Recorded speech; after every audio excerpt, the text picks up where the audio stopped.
Well, I kind of arrived at abstraction from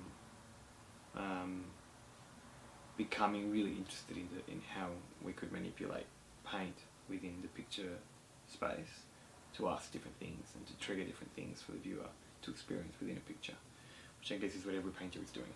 But I just became really obsessed with that formally, I guess.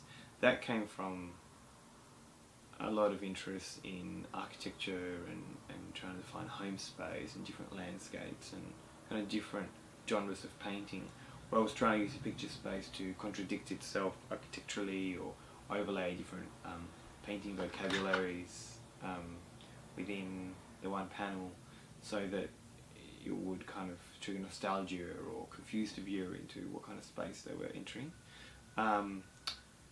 And then within that I got really excited about this overlaying of painting vocabs and different approaches to abstraction and patterning and different colour combinations and hard edge approaches to masking off and making work, and then more organic pattern making and how they would interrupt the spaces within the picture.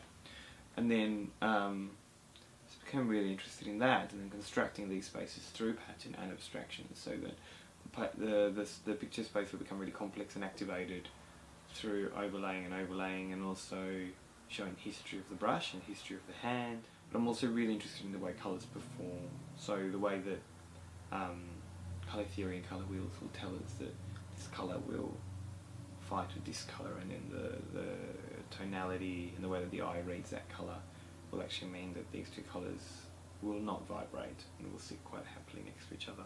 I mean, a lot of people love saying that, oh yes, it's very South American palette, but I don't think that my Latino heritage has to do with my love of colours. I think it's quite if anything, it's more of a Campo palette. Like, you ever seen the Campo family? We all have this love of pattern and colour combinations in our outfits. It's quite ridiculous.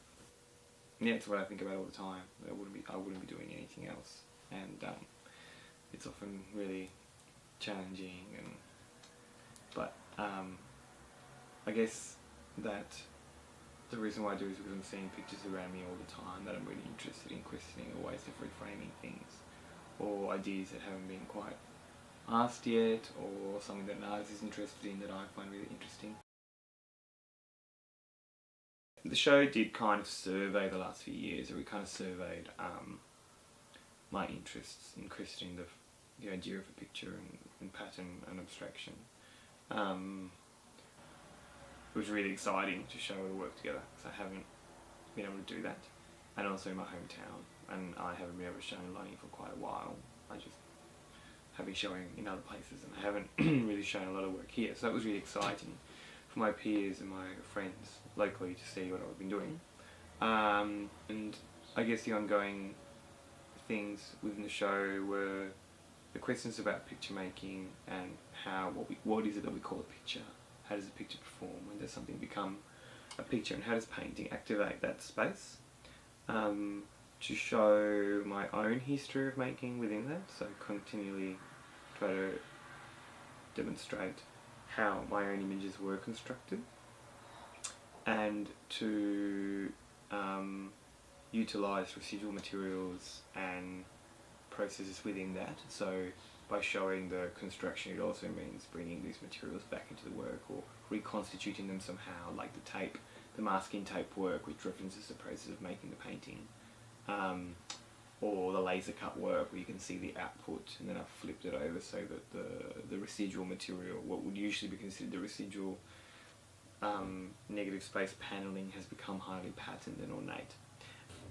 Well, it triggered thinking about using other art forms. It's the first time I've shown video. It's the first time I've made video with help of others, and it's the first time I've shown sculptural elements since undergrad, probably. I mean, there's been some three-dimensional elements to my wall work, but to have freestanding objects in the middle of the gallery was really exciting, and still thinking of them as painting, and the video as painting, and the relationship within that picture or painting was really interesting, and it's something I've been kind of moving towards and wanting to do for a while.